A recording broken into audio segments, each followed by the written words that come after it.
Are you sitting in a space where you are struggling with anxiety? Do you feel like a prisoner to the cycles of depression? Do you feel stuck in your own life and feel frustrated and lost, but yet you know there is so much more on the other side of this mental breakdown? I want to hold your hand through this therapeutic life healing journey. I will help you navigate emotional healing, spiritual growth, and taking massive action so you can align your mind, body, and spirit to completely transforming your life.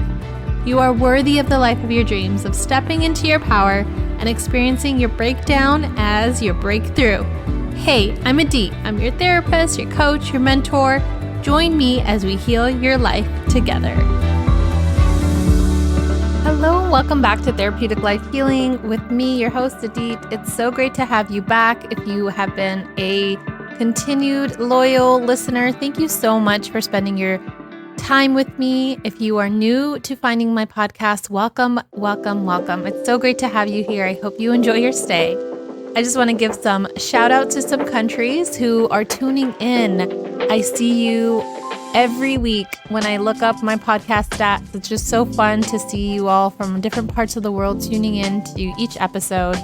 Today we are going to be talking about money mindset. I'm interviewing Jacent, who is a therapist, but also a money mindset coach. She has helped millennial women in helping them get out of debt and building a money mindset that helps build generational wealth. So I'm so excited to interview her. So you'll get to hear all about her story, her why, how she even helped herself out of $90,000 in debt in 3 years. Jacent is incredibly inspiring. I cannot wait for you to hear this episode. But first, just gonna dive in to say hello to new friends and old friends who have been joining in from Bulgaria, South Africa, Taiwan, New Zealand, Norway, Netherlands, Belgium, Spain, Denmark.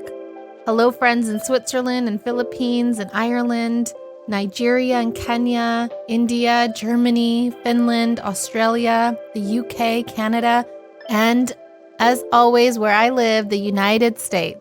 I'm so grateful for all of you. I hope that you will just take this time for yourself to unwind, go for a walk, maybe lay down and curl up on the bed or couch, get some tea, get cozy, get comfy, whatever it is that you do, and let's dive in. Hello, everyone. Welcome back to Therapeutic Life Healing with Adit. I have an amazing guest for you all today, Jacent Wamala, who is a licensed marriage family therapist in Nevada, but she is here to talk to us about money mindset.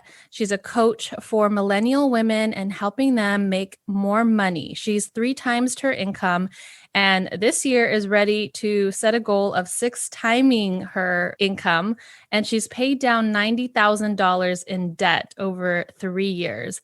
Wow.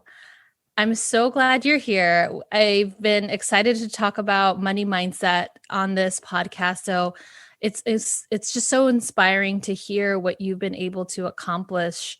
So I'll pass it to you, Jacent, to introduce yourself to everyone and what you do. Welcome to the podcast. Thank you for having me. I'm excited. This is my favorite topic, so it never gets old to me. I was born in Uganda, but raised in Las Vegas, so I'm first generation third culture kid, and so I say that because I wasn't born into a wealthy family. I wasn't, I'm not like a Rockefeller or something like that. I'm a regular girl from East Africa. Whose family immigrated to the States. And so I kind of like to tell a little bit of the backstory just so that people can understand the context of things. In that, I kind of went through life and did things the way that we were told we were supposed to, like follow the formula, go to school, graduate, go to college, get a job, life is going to be dandy. Right. And so I followed that formula, and I was about 24 when I was in graduate school to become a marriage and family therapist. And I got divorced, and that came with a lot of guilt and shame and all that fun stuff. And then my father passed away a few months after that. And so it was a tough year, to say the least. It was a tough couple of years. But at the end of it, probably around 2016, 2017, kind of had a wake up call, which I'm sure we'll get a little bit more into. And that's when I decided I need to get out of this debt. And when I did that, that's the first time that I had 3x my income was in 2017 after making the decision to get out of debt. And so at this point, 4 years later, being debt free now, and really, seeking to fill the gap, that void that I see, especially for marginalized communities, for, minority women, millennial women of color, in helping to normalize wealth building and earning more and helping other people. I've had clients who I've helped triple their own income and whatnot. So now I'm like, okay, well, this seems like it's your area of impact. So really dig into that. So I, at this point, have a couple of different things on my plate. In Nevada, I see my clients in private practice, working with women of color on anxiety, depression, and trauma recovery. And then I have my online coaching course and community. And that's where I help, millennial women essentially get past their limiting beliefs and,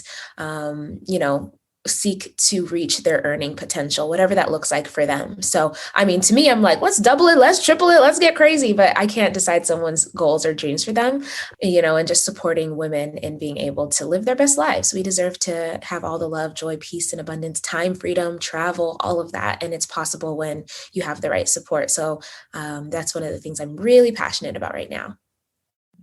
Wow. Your story is so inspiring. It's so relatable. I can imagine, folks listening, I myself, just like there's parts of your story that just really, can relate to and identify with. And just being able to hear that and then seeing you on the other side of like being able to pay down debt, being able to, 3 times, 6 times your income. It's like, oh, that's possible. It just gives you this, like, I think we all gravitate towards hope. And it's like, oh, when you see that, you're like, okay, if I can see myself in this person, then that gives me hope that I can do it too. So that's incredible. What an incredible story. And what's your story in terms of how you paid down your $90,000 in debt in 3 years? Like, how did that get birth?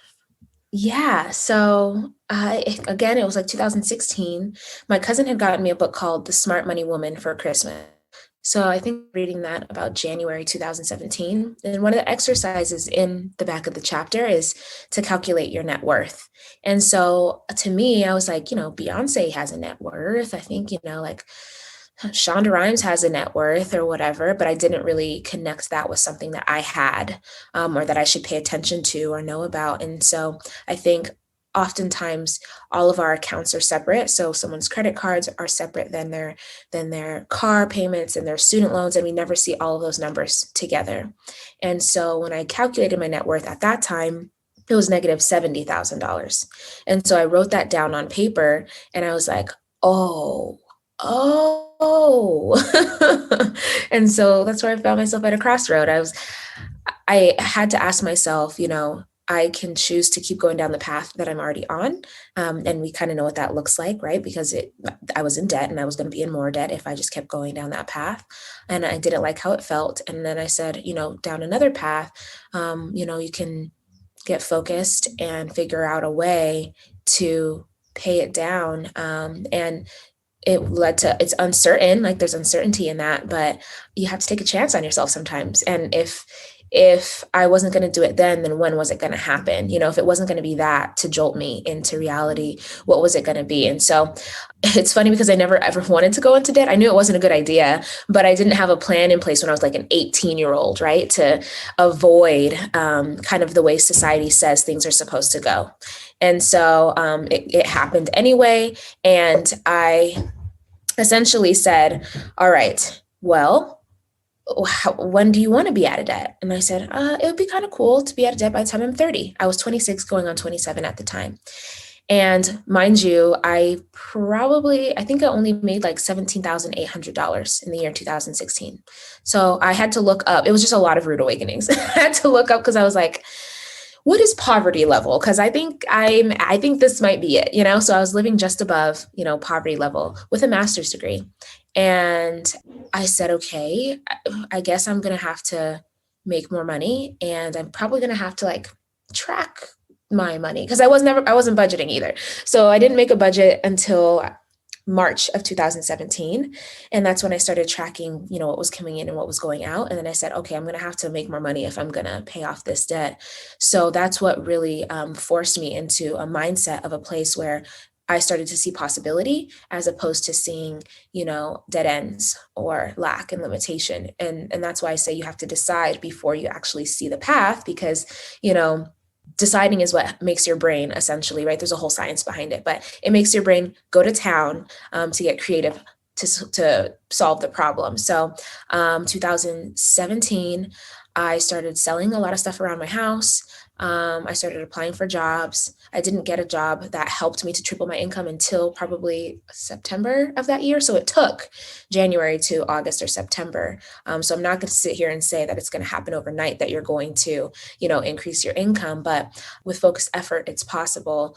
And with the right strategies, it's definitely possible. And so I kind of was doing simultaneous things, getting stuff ready to move because my best friend let me move in with her to cut down on the cost of rent. I was living by myself prior to that.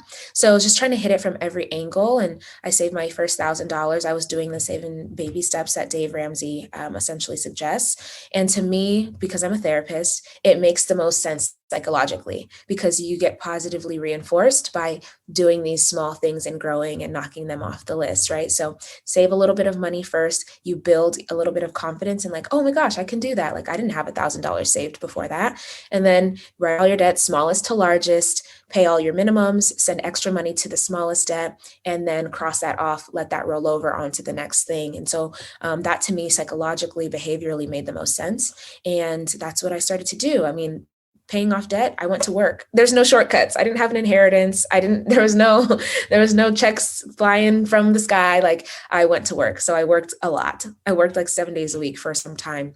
And then I quit that job. I used to work at the county and teach at UNLV and work in private practice. So I left for 3 weeks for Uganda for a nonprofit trip.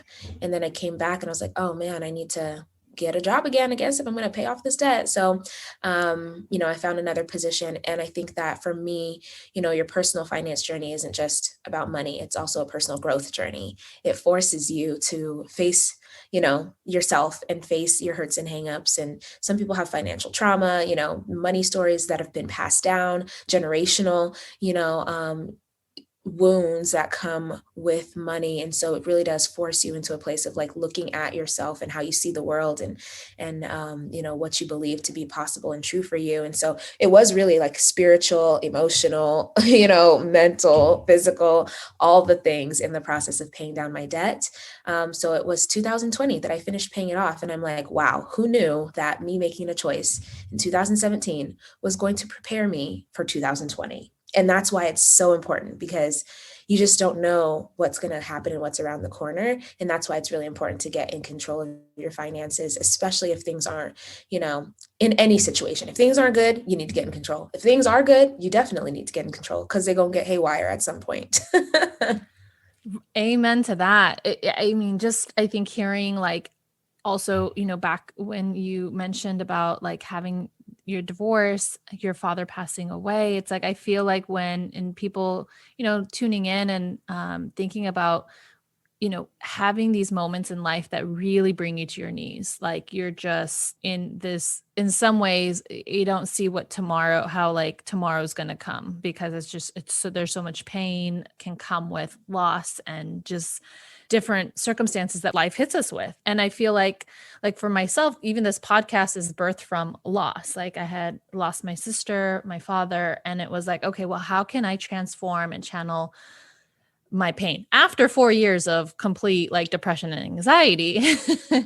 So for those who are listening and especially women who around the world, like coming from minority backgrounds, women of color, and historically, that intergenerational trauma, the money pain stories that we come from, like we grew up on Section 8 and on welfare and food stamps. So speaking to that woman who is in maybe a lot of pain right now from whatever her life circumstances are, and comes from a minority background and from a, doesn't see that generational wealth. How does she even begin to shift her mindset? Like for you, when everything happened kind of all at once, the divorce, your dad, like how did you start to get yourself up on your feet to take that next step? Like what was your mindset strategy, if you can go back there and share with us? Yeah, and I think like you mentioned, it wasn't something that was just overnight where, just snapped to like, okay, yeah, it was from 2014. It was probably like 2 years, 2014 to 2017. And that's when I call it the grief storm. So I was in grief and I was making poor decisions in grief, um, because I had, that's what I knew how to do at the time, right? So I think that one of the things that you can do, when you're in this place and you see, I would like for something to change or something needs to change in my life, is just to forgive yourself, because I think that, and be kind and be compassionate, because I think that we typically happen to be like our own worst critic. So then we come down on ourselves really hard, and we talk to ourselves in ways we would never talk to our best friend or would want anyone to talk to our kid or our family members. And so I would say becoming aware of the way we speak to ourselves, and don't weaponize anything against yourself. Don't weaponize your past against yourself, your hurt, your trauma, your, financial insecurity, your choices, or the choices anyone else has made. Don't use that as a weapon against you, because it's only going to draw energy away from you when you really need to be healing, right? The premise of your podcast is healing. So slowing down to be able to be kind and compassionate with yourself, so that you can begin to re-energize and say, okay, what is it that I really want to see happen in my life? And how can I start to entertain the idea of possibility and what that might look like? Now, for a lot of people, the place they see in their mind is so far, or they think it's so far from where they're at, that it becomes discouraging. So to think about like how things could be really great, maybe sometimes becomes painful. But then I say, how do you transmute that into energy that you can use? Because the pain, whether we're conscious of it or not, whether we're aware of it or not, whether we pay attention to it or avoid it, is there regardless. So, I say, face it and turn it into something that works in your favor, which means just deciding to commit yourself to the process. It doesn't mean that you're going to know how. I didn't know how it was going to happen. I literally was living just above poverty level.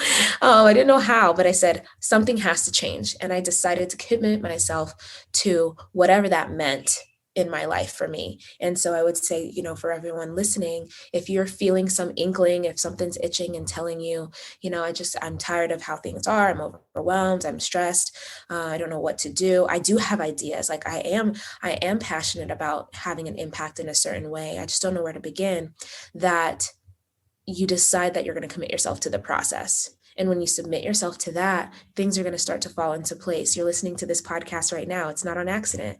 So, that means send me a DM, send Adit a DM, start doing your own research, come up with a preliminary plan. Because when we pay attention to the signs that come our way, they lead us somewhere. But when we ignore them, it leads to suffering and more, turmoil. And so I would just say, take it slow. Everything like takes time. Rome wasn't built in a day, but what you see in your mind is possible, and it's actually already on its way to you. You're just going through the process of getting to that place, and everything you're going through is fortifying you to handle the challenges that you'll have to face when you get to the place that you see in your mind. Because just because you've quote unquote made it doesn't mean that you're not going to experience any challenges or growth opportunities there. I'm like, my soul is just like humming right now. That was so soothing. And I can imagine other um, women tuning in right now are just feeling that same energy. I can only imagine. I'm like, she's an amazing therapist. If you're in Nevada, you better hit up Jacent. I don't even know if you're taking new clients, but man, if I lived in Nevada, I'd be like, can you be my therapist? But you have courses and you have, you've really taken what I really admire about you. Like you've channeled that pain. You've given yourself time to grieve. I love that grief storm. Yeah, I can totally relate. I'm sure others can relate.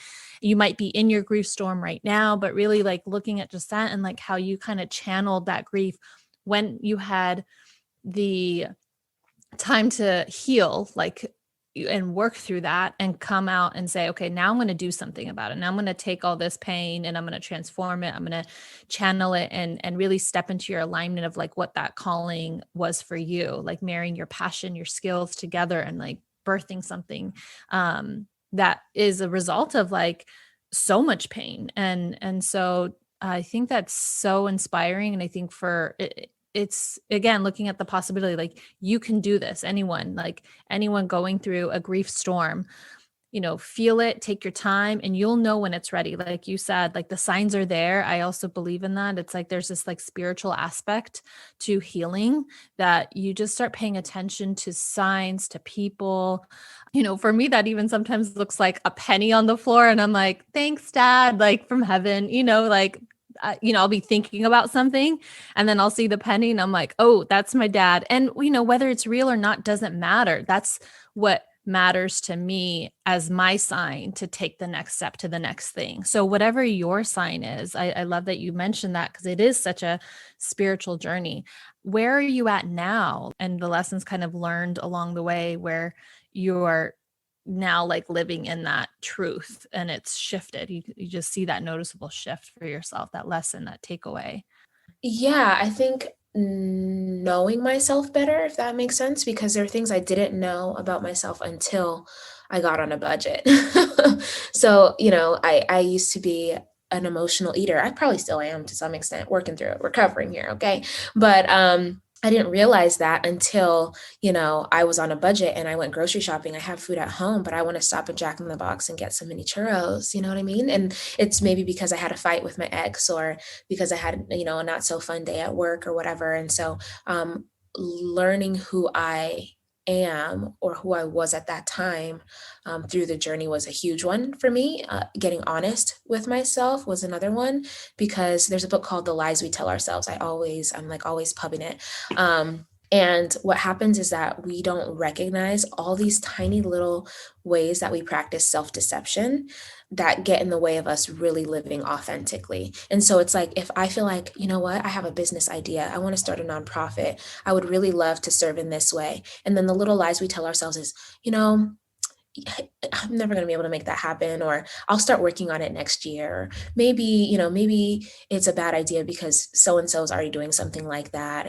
And so we lie to ourselves to justify, why we can't take a step or why we aren't continuing to seek to live more authentically. And when we get radically honest with ourselves, it shifts us from a position of, incapability to influence in our own lives, because a lot of people feel like outside circumstances are controlling their situation, and it's not because anything is necessarily your fault. But when you take ownership and responsibility of your contributions and your pieces and my mindsets that have gotten in the way of me moving forward, regardless of the outside, then I can say, let me work from within. Even if I can't control, the outside, I can control certain parts of my experience and ways I'm seeing the world and the work that I am or am not doing. And so I think those were huge takeaways for me, where just I learned who I was on a deeper level, and I got honest with myself on a deeper level, which helped me to be honest with other people. It helped me to show up more honestly, as opposed to feeling like I needed to conform or feeling like I needed to fit in or feeling like,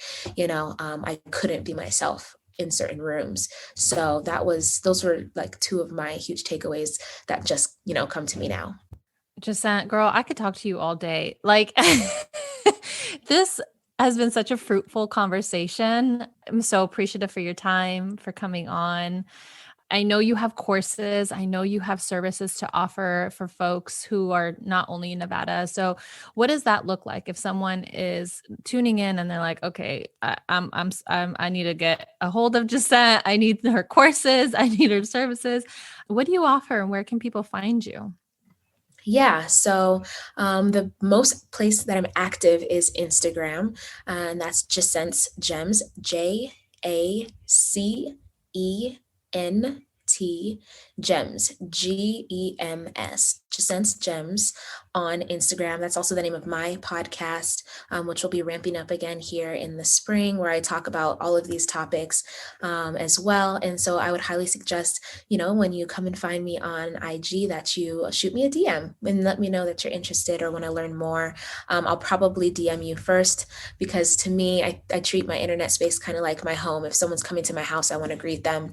And if you come to my house, don't come to my house and not greet me. Okay, that's rude and maybe a little bit weird. But I'll probably catch you before you catch me, unless Instagram is being a hater. So, I have a couple of staple options for clients to work with me. I do have my money mindset makeover, which has helped people, transform their money mindset, save $500, $700, $1,000 in the first 30 days, and really start to look at money differently. And in that, we go over, the foundations for financial success. We go over mindset, budgeting, saving, increasing your income, and motivation, right? Because we could know something, but kind of get stuck because we don't practice consistency or we're unmotivated. So I hit those 6 things, and that's a 6-week program that my clients absolutely love. And then I also have a couple of other tiered experiences, like the Win with Money series, which is more economical. And then actually right now I'm in the Increase Your Income series. So we're talking about how to essentially tap into your earning potential. And that's my group coaching program. It's a mastermind where we've got, women really just bringing their ideas, bringing their fears. It's nice that I'm a mental health professional, because then we can talk about building a business, a profitable business from the get-go, and be able to embrace that there's this thing called imposter syndrome, that we're dealing with self-confidence and whatnot. So I think it's a little bit different than other programs about building a business, because we embrace those pieces and you take your whole self into the work that you do. So it's not just for anyone that's starting, growing, scaling a business, but really for anyone who wants to level up in the corporate sector as well. And that group coaching program is my new baby. I absolutely love it. Teaching people negotiation skills, communication, pitching, all that fun stuff from a psychological perspective is really, really fun. So that group coaching program is new and it is fire. It's also a book club, and every course that you purchase with me comes with my community. It's not on Facebook, okay? So it's not going to be like Teachable and Facebook. No, we're all in one place, and the community is so supportive. I vet everybody myself because I can't have no BS, no below standard behavior. And if you're interested, shoot me a DM. I would love to chat with you to see if it's a good fit and just cheer you on from Las Vegas to wherever you are, through the internet. I call myself an online cheerleader. So I would love to connect.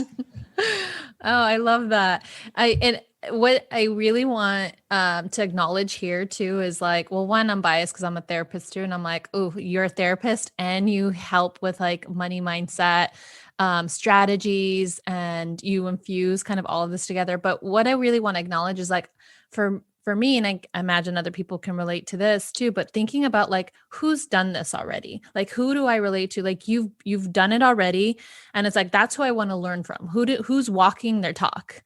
Like, I don't want to hear how you came from generational wealth and like you made all this money and now, okay, no, I need someone who has an immigrant story, who comes from a minority background, who hasn't had money growing up and then has built their generational wealth and like is doing the work still.